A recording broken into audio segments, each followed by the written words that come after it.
안녕하세요. 이번 시간에는요, 구조체에 대해서 살펴보도록 하겠습니다. 스트럭처 타입, 구조체. 우리가 앞서서 변수, 배열 등을 배웠습니다. 즉, 변수는 하나의 이름으로 하나의 데이터 형식을 보관하는 게 변수였었고요. 배열은 하나의 이름으로 여러 개의 데이터 형식을 보관해 놓는 그릇 역할하는 게 배열이었었습니다. 자, 그러면 구조체는요, 하나 이상, 여러 개의 데이터 형식을 묶어서 데이터 형식을 하나로 묶어서 관리해 주는 개념이고요. 그래서 하나의 이름으로 여러 개의 데이터형을 보관해 줄 수 있고, 뒤에서 우리가 계속 C샵은 기본이 이제 클래스인데요. 클래스 구조보다 접근이 빠르다. 내부적으로 스택이라는 이름의 메모리 공간을 사용해서 접근이 빠른 게 이제 일반적인 경우고요. 특별한 경우는 C샵이라는 언어에서는 굳이 구조체를 사용할 필요는 없습니다. 어떻게? 그냥 대부분이 클래스 기반으로 가면 되는데요. 어쨌든 기존에 아주 오래된 언어의 C 언어 때서부터 구조체라는 개념이 있기 때문에 구조체를 중간에 하나 정리를 해놓고 가기 위해서 구조체를 설명드리는 거지, 대부분은요, 강의에는 저도 클래스로 구현합니다. 어쨌든 그래도 구조체라는 단어에 대해서 한번 정리를 해보도록 할게요. 자, 구조체는 상속이라는 개념, 개체 지향 프로그래밍 언어 OOP에서 제공해주는 상속이라는 개념이 불가능하고요. 그래서 어쨌든 프로그램 내에서 데이터 보관 용도로 사용하는 게 구조체다라고 보시면 돼요.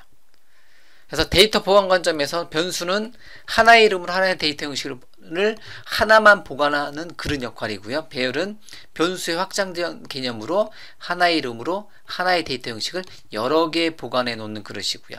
구조체는 변수하고 배열의 확장입니다. 그래서 변수하고 배열의 확장 기능이고요.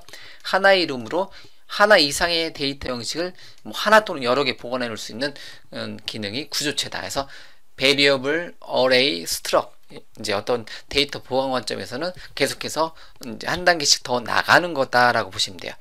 구조체 다음, 변수 배열 구조체 다음으로 나오는 게 클래스다라고 보시면 돼요. 구조체 선언 및 사용하는 방법은요, 구조체를 선언하는 방법은요, C샵이라는 언어는 퍼블릭, 프라이빗 등의 어떤 접근 한정제를 붙이고요, 스트럭이라는 키워드를 사용합니다. 그래서 퍼블릭 클래스 또는 퍼블릭 스트럭을 사용하고요. 어떤 인플로이라는 이름의 구조체를 선언하면 그 안에 이제 멤버들은 퍼블릭 스트링 네임, 퍼블릭 인트 에이지 이렇게 어떤 멤버들을 선언하는 거고요. 참고용으로 이제 C 언어를 보면요, C 언어는 스트럭이라는 이름의 키워드를 역시 동일하게 사용하고요. 인플로이라는 것을 만약에 정의를 한다. 그리고 나서 어떤 이름과 나이를 담아 놓을 수 있는 그룹 만들고 멤버를 만들고요. C 언어는 어떤 세미콜론으로 끝나는 게 차이점이 있네요. 이 정도의 차이점이 있습니다. 구조체를 사용하는 방법은 C샵은 이렇게 구조체형 변수로 어떤 걸 만들고요. 구조체형 변수로 어떤 변수 만들고 점 찍었을 때 name과 age, 점 찍었을 때 name과 age가 출력이 되고 해서 하나의 이름으로, 예를 들면 company employee라는 이름으로 name은 문자열이고 age는 정수형이고 이렇게 이름과 서로 다른 데이터 형식을 묶어서 관리해 준다. 이런 게 구조체라는 거죠. C 언어도 마찬가지예요. C 언어는 변수 선언할 때 struct, employee, emp 이렇게 하네요. emp라는 이름의 변수를 구조체형 변수를 하나 만들고요. .name, .age 즉 하나의 이름으로 employee라는 이름으로 name과 age를 묶어서 관리한다. 이런 식으로 하나의 이름으로 특정한 문자열과 정수형과 뭐뭐와 어떤 서로 다른 데이터 형식을 묶어서 관리해 주는 거고요. 구조체형 변수는 이렇게 선언하고요. 구조체형 배열로 선언하면 하나 이상의 서로 다른 데이터 형식을 묶어서 관리해 줄 수 있다는 거죠. 그래서 구조체는 구조체 변수 또는 구조체 배열로 확장해서 사용을 해줄 수가 있습니다. 그래서 우리가 앞서서 변수하고 배열, 이제 변수 다음에 배열, 이제 변수 배열을 묶어서 관리해 줄 수 있는 구조체 이렇게, 그리고 구조체에다가 어떤 기능, 펑션을 넣을 수 있는 클래스 이렇게 단계별로 가는데요. 일단은 구조체, C샵에서는 구조체 C 언어에서부터 제공해 주던 스트럭이라는 이름의 키워드를 사용해서 구조체를 만들어서 사용을 할 수 있다는 것을 보여드리기 위해서 중간적인 단계로 구조체라는 개념을 여러분들한테 설명을 드리는 것 뿐이지 실제로 사용할 때는 강의하는 저도 어쨌든 클래스 기반으로 주로 간다라는 거. 어쨌든 구조체라는 단어를 여러분들한테 먼저 그냥 간단하게 정리하고 넘어가도록 하겠습니다. 스트럭 데모란 이름으로 프로젝트 만들고요. 기본 코드 작성했습니다. 구조체를 하나 만들어 보도록 하겠습니다. 자, 구조체는요, 우리가 그 메인 메서드 바깥으로 빠져나가는 어떻게 보면 첫 번째 멤버가 될 수가 있습니다. 첫 번째 어떠한 개념이 될 수가 있어요. 클래스를 우리가 계속해서 만들어 나갈 건데요. 앞으로 구조체는 클래스랑 비슷한 성질을 가지고 있습니다. 근데 스트럭 구조체라는 단어는 이렇게 그냥 한 줄로만 정의를 하도록 하겠습니다. 구조체를 뭐라고 정의할까요? 구조체. 구조체는 하나 이상의 변수, 하나 이상의 뭐 변수 또는 변수를 묶어서 관리해주는 개념. 하나 이상의 변수 또는 배열을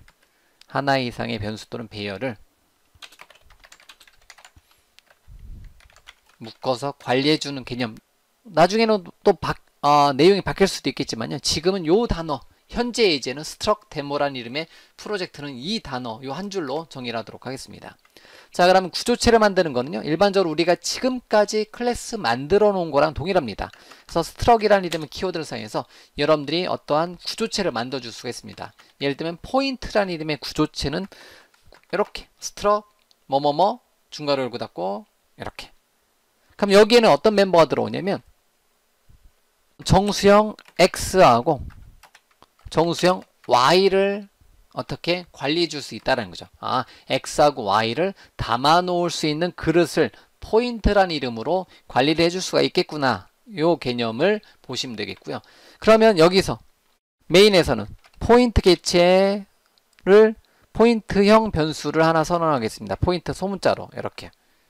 그리고 나서 포인트 소문자 개체를 점 찍었을 때 X하고 Y를 사용할 건데요. 묶어서 관리를 하고 싶다라는 거죠. 근데 X하고 Y가 노출이 되지 않네요. 자, 그러면 포인트에서 X 멤버, X라는 이름의 멤버하고 Y라는 이름의 멤버라고도 발음을 해줄 수가 있겠고요. 요거를 외부에 공개하고자 한다. 그럴 때는 어떤 키워드를 붙이냐면 공용의 의미를 갖는 퍼블릭을 붙여줍니다. 기본은 private인가 보네요. 그래서 public이라는 이름의 키워드를 붙여주면요, 얘를 액세스 한정자, 접근 한정자라고도 하는데요. 어쨌든 거의 공식이에요. 클래스 또는 구조체 레벨에서 어떠한 변수를 선언하고자 했을 때는 앞에 public, private과 같은 액세스 한정자 붙습니다. 그러고 나서 다시 포인트 개체에 점 찍어보면 이제 X하고 Y가 노출이 되는 것을 알 수가 있습니다. 그러면 X 좌표는 100, Y 좌표는 뭐 200, X, 200 이렇게 좌표를 하나 만들어줄 수 있겠고요. 얘를 CW 탭 눌러서 X는 얼마? X는 포인트 개체에 점 찍었을 때 X 좌표, Y는 얼마? 포인트 개체에 점 Y 좌표로 이렇게 가져다 쓸 수가 있습니다. 그러면 이렇게 하나 이상의 포인트 점 찍었을 때 여러 개의 멤버를 노출을 시켜가지고 그 노출된 값을 가지고 사용하다 보면 뭐가 좋으냐면 개발할 때 좀 더 구조화 시켜서 개발해 줄 수가 있다는 거죠. 점 찍었을 때 X, Y, G, X, Y, Z 여러 개의 멤버를 어떻게 하나의 이름으로, 포인트라는 이름으로 구조화해서, 구조체라는 단어 자체가 구조체, 구조화해서 관리를 한다라는 거죠. 그래서 하나의 이름으로 X, Y, G, 뭐를 묶어서 관리를 해준다. 물론 그러한 개념 자체를 구조체보다는 우리는 클래스를 더 많이 씁니다. 구조체는 거의 많이 안 써요. 그런데 어쨌든 구조체하고 클래스는 똑같은 개념으로 보셔도 돼요. 그래서 얘를 구조체 대신에 스트럭 대신에 클래스로 바꾸고 여기다가 new 괄호 열고 닫고 해도 되긴 합니다. 근데 그거는 계속해서 이제 다음에 보여드릴 거고요. 일단 이런 식으로 사용하게 되면 구조체에서 X하고 Y를 묶어서 X 좌표는 100, Y 좌표는 200 그거를 이렇게 하게 되면 포인트 X는 100, 포인트 Y는 200이 담길 거라는 거죠. 자, 실행시켜 보겠습니다.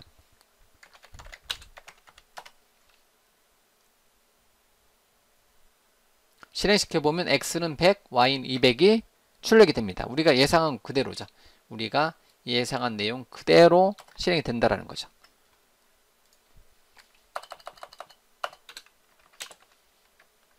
이렇게요. 자, 이때 이렇게 또 다른 값을 하나 더 해주고 싶다. 그러면 x, y, g를 이렇게 참조를 해줄 수가 이제 하나 더 만들어서 관리를 해줄 수 있는데, 그럴 때 퍼블릭으로 이렇게 붙여서 사용을 해줄 수가 있습니다. 여기서는 프라이빗으로 한번 정수형 g를 하나 만들어 볼게요. 근데 얘는 프라이빗으로 만들어 놓은 거는 여기서 포인트 점 찍었을 때 z는 노출이 되지 않습니다. 노출이 되지 않아요. 이런 식으로 내부에서만 사용하는 거. 얘는 퍼블릭은 제가 발음할 때 퍼블릭은 외부에서 가져다 쓸 수 있게 해서 얘는 공용이라는 의미를 사용하고요. 얘는 프라이빗은 현재 클래스, 현재 구조체 안에서만 사용하는 전용의 의미를 가지고 있습니다. 자, 이런 것을 액세스 모디파이어, 액세스 한정자, 접근 한정자라고 합니다. 자, 이거에 대해서도 앞으로 계속 공부할 텐데, 일단은 이 정도로만 예제에서 한번 살펴보도록 하겠습니다. 이번 시간에는 내장 구조체 몇 개에 대해서 맛보기로 한번 살펴보도록 하겠습니다.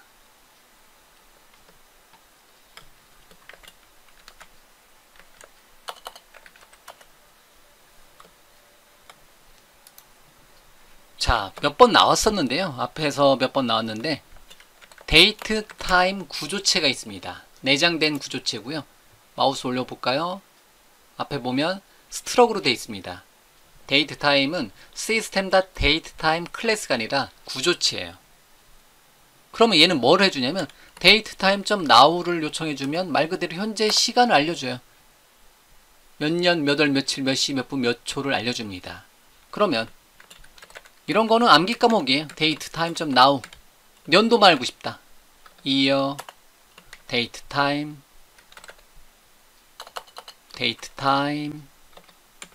now, month, 년, 월, 일, 몇 시,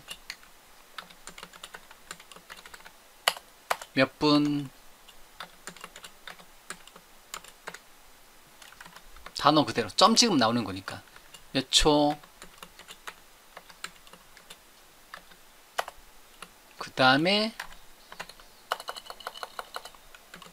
밀리세컨드까지 이런 식으로 처리를 해줄 수가 있다는 거죠. 이런 거는 datetime.now 또는 datetime 개체를 이렇게 여러분들이 가지고 뭐를 해줄 수 있냐면 몇 년, 몇 월, 며칠, 몇 시, 몇 분, 몇 초 이런 정보를 우리가 얻어낼 수가 있다라는 거예요. 날짜 정보를 이렇게. 자, 그러면 이거는 사용법이 많아요.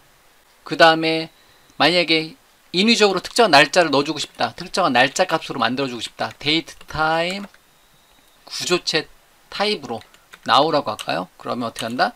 datetime.now를 넣어줘도 되고 이렇게 변수에다가 담아주는 형태대로 사용을 해줄 수도 있고요.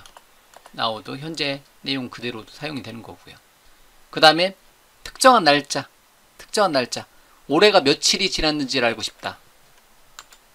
그러면 얘네들을 응용하면 돼요. 현재 시간 빼기 datetime.now 현재 시간 datetime.now 안에는 현재 시간 다 들어있는 거고요. 현재 시간에서 datetime 개체를 하나 만들어줄 수가 있습니다. 구조체 형식으로 new 키워드를 사용해서.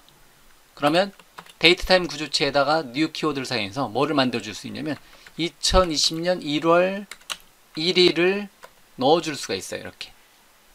그러면 현재 시간 빼기 2020년 1월 1일이면 이게 어떻게 나올까요? 180일 정도 지났나 본데요. 그러면 다시 위쪽 화살표 이거를 이만큼이 어떤 형태냐면 날짜에 대한 차이를 담고 있는 개체가 뭐냐면 또 다른 구조체인 타임스판 구조체로 줄여서 TS로 할게요. 얘는 뭐를 담아 놓을 수 있냐면 날짜에 대한 차이를 구해 줄 수가 있습니다. 이렇게 담아 놓을 수가 있어요. 그럼 ts를 타임스판 구조체형 변수는 뭘 할 수 있냐면 총 며칠이 지났는지 토탈 데이즈 속성 값을 요청해 보면 총 180일이 지났구나. 총 180일이 지났구나. 이런 식으로 값 자체를 어떻게 한다? 우리가 구해줄 수가 있습니다. 이렇게. 그러면 이거를 한 번에 가고 싶다. 다시 위쪽 화살표. 이런 거는 그냥 설명 위주로 할게요. 일단 쭉 설명 위주로 할게요.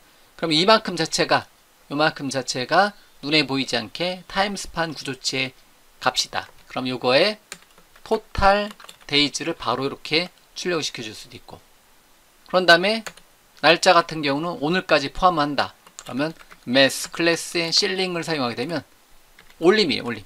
그러면 현재까지 181일이다. 하루를 더해야 되겠죠. 의미상으로. 이런 식으로 해서 1월 1일부터 현재 제 강의 시점, 이 동영상을 나중에 보시는 분들은 현재 제 강의 시점으로 오늘은 2020년 1월 1일부터 181일이 지났다라는 거죠. 그러면 올해가 벌써 181일이 지났다라는 거죠. 그래서 이거를 데이즈로 받아서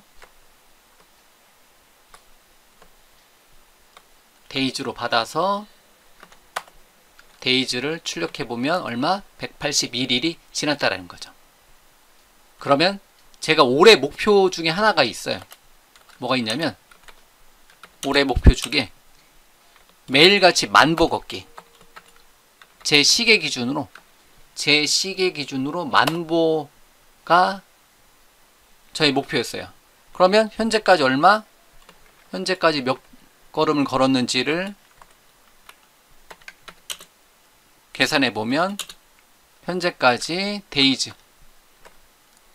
해보면 현재까지 181만 보, 적어도 그냥 곱하면 되겠구나. 181만 보 이상을 걸었겠네요. 이런 식으로 어떤 값을 현재까지 1월 1일부터 오늘까지 datetime.now 오늘까지 2020년 6월 29일인데요. 어쨌든 현재까지 1월 1일부터 이 날짜까지 181일이 되는 날이라는 거죠. 이렇게 날짜 관련된 거는 다 누구만 알면 되냐면, 날짜 관련해서는 C샵은 편한 게 system.datetime.now 또는 이것만 잘 사용하면 돼요. 나중에 더 확장이 되겠지만 일단은 데이트타임 구조체만 잘 사용하면 되는 거고요. 그 다음에 타임스팬 구조체를 사용하게 되면 TS는 날짜 차이를 구해줄 수가 있습니다. 예를 들면 datetime.now 빼기 2000년대 들어서 며칠이 지났을까요? 몇 년이 지났을까요? 뭐 이런 걸 구하고자 한다. 그러면 new date time에 2000 1월 1일부터 현재까지 며칠이 지났나요? 이런 거 궁금하다. 그럼 timespan.total second 몇 초가 지났는지, 몇 초가 지났을까요? 요만큼 지났대요. 그러면 며칠이 지났을까요? 토탈 몇 년이 지났는지는 의미가 없나 본데요. 토탈 데이즈 7485일밖에 안 지났네요. 2000년도 지나서. 맞나요? 맞겠죠? 예. 오늘 빼기 2000년 1월 1일이 7000일밖에 안 지났다고? 1년이 365일이죠. 제가 순간적으로. 예, 맞죠. 20년 됐으니까. 7485. 숫자로 보니까 금방인데요. 7485. 시간이 빠르네요. 자, 어쨌든 이렇게 구해주면 된다는 거죠. 그럼 여러분들이 현재까지 며칠 살아왔는지를 이 형태대로 구하면 여러분들 생년월일 넣어주게 되면 현재까지 여러분들이 며칠을 살아왔는지를 알 수가 있겠죠. 이런 식으로. 아니면 앞으로 올해 크리스마스가 며칠 남았는지 알고 싶다. 정말 오래간만에 해봤는데요. 이런 거 할 일 없잖아요. 죄송합니다. 저는 이런 거 이제 관심 없거든요.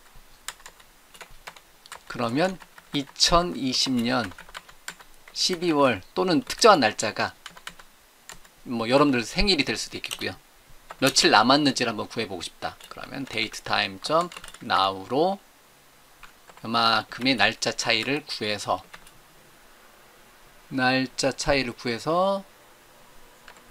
뭐가 틀렸나요? 요만큼 12월 25일 빼기 데이트 타임 점 나우 한 값에 점 토탈 데이즈가 며칠 엔터. 잠깐만요. 뭐가 틀렸을까요?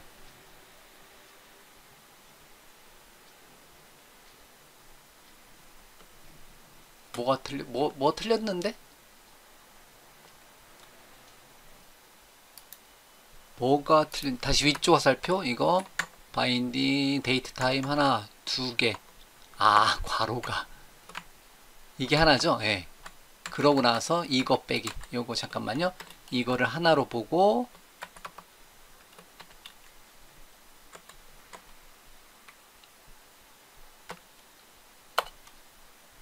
이렇게. 맞는데? 잠깐, 왜 빨간 줄이 왜 가지? 아, 이제 없어지구나. 이렇게 하면 돼. 그러면 올해 크리스마스는 178일 남았네요. 178일 남았네요. 거의 지금이 딱 오늘이 6월 29일이니까 딱 중간 왔네요. 자, 이런 식으로 특정 날짜 값을 데이트 타임 구조체하고 타임 스판 구조체, 이거 두 가지만 알면 일단 날짜 관련된 거는 다 해결이 됩니다. 그리고 나서 나중에 기회 되면 데이트 타임 오프셋도 나오긴 하는데요. 일단 이 두 가지만 일단 먼저 기억을 해 놓으시면 돼요. 현재 공부하실 때는 이 정도. 자, 그런 다음에 캐릭터 구조체도 있어요. 캐릭터 구조체를 to upper 하게 되면, 이거는 지금은 일단 놔둘게요. 그냥 몇 개만 데모로 보여드릴게요. 소문자 A를 to upper로 바꾸면 대문자 A로 바뀌는 거고요. 생각나는 대로만 한번 써볼게요. 캐릭터 구조체 to lower는 소문자로 바꿔주겠죠. 그 다음에 is white space냐를 물어봤을 때, 만약에 제가 공백을 한 칸 띄게요. 화이트 스페이스, 즉 공백이냐 물어보면 true 값이 나오는 거고, 만약에 작은 단표에다가 A 문자로 놨다 그러면 false가 나올 거고, 이런 식으로 캐릭터 점 is 숫자 값이냐를 물어봐요. 1234. 캐릭터니까 하나만 1. 숫자냐, 숫자 형태냐, 참, 숫자 형태가 아닌 B를 넣어놓으면 false. 이런 식으로 캐릭터 문자가 특정 형태인지 is 뭐뭐뭐 형태대로 이렇게 숫자 또는 문자냐 이렇게 물어봐요. 그런데 공백 스페이스를 넣어놓는다 그러면 숫자도 아니고 문자도 아니다, 즉 화이트 스페이스다 그러면 얘는 false다, 이렇게 나온다라는 거죠. 이런 식으로 캐릭터 점 찍었을 때 나오는 굉장히 많은 어떤 그 명령어들, 어떠한 메서드들이 존재합니다. 이런 거는 캐릭터도 구조체예요. 이런 것도 역시, 그런데 그렇게 많이 쓰이진 않네요. 이 캐릭터 구조체는 제 경험에서는 그렇게 많이 쓰이지 않으니까 한 번 정도 이런 명령어들 한번 작성 한번 해보시고요. 그 다음에 의외로 많이 쓰는 거 GUID, 글로벌 유니크 아이덴티파이어, 파이어인가요? 어쨌든 GUID 값, 전 세계적으로 전 우주적으로 유니크한 값을 만들어주고 싶다. 별표 new GUID, 이 시점에선 누구나 다 new GUID를 사용하겠다. 이렇게. 그러면 이거를 문자열로 toString으로 이렇게 하면 되는데, 이거는 toString보다는 그냥 여기까지만 문자열로 출력해봐라. 그러면 이렇게 전 우주적으로 랜덤한 어떠한 글로벌 유니크한 값을 이렇게 반환을 시켜줘요. 이 값은 여러분들이 평생 실행해봐도 한 번 나왔던 값은 절대 또 나오지 않습니다. 그만큼 글로벌로 유니크한 어떤 아이덴티티 값, 어떤 아이디 값을 만들어주고자 한다. 그럴 때는 GUID.new GUID, GUID 구조체, 마우스 올려볼게요. 스트로크로 되어 있어요. GUID 구조체 new GUID 메서드를 호출해 주시면 됩니다. 그러면 글로벌 유니크한 값이 나오더라. 이런 식으로 GUID 구조체도 사용을 할 수가 있습니다. 자, 그러면 이 정도로만 일단 정리를 한번 해보고요. 구조체는 사용자가 직접 스트럭 키워드로 어떠한 형태를 만드는, 구조를 만드는 형태대로 사용이 되고요. 그거 관련된 거가 제 강의 소스의 앞부분에 나오는 거고, 그 다음에 사용자 정의 구조체 보다는 일단은 구조체는 데이트 타임, 타임 스판, 구이드 요 세 가지 정도의 구조체, 내장 구조체를 사용을 한번 해보는 것이 일단은 현재 시점에서 여러분들이 중요하고요. 제 강의 소스인 .NET 프로젝트의 스트럭 안에 있는 나머지 예제들 한번 시간 날 때 한번 살펴보시면 됩니다. 자, 일단은 구조체, 내장 구조체에 대한 내용은 여기까지 설명을 드리고 마치도록 하겠습니다.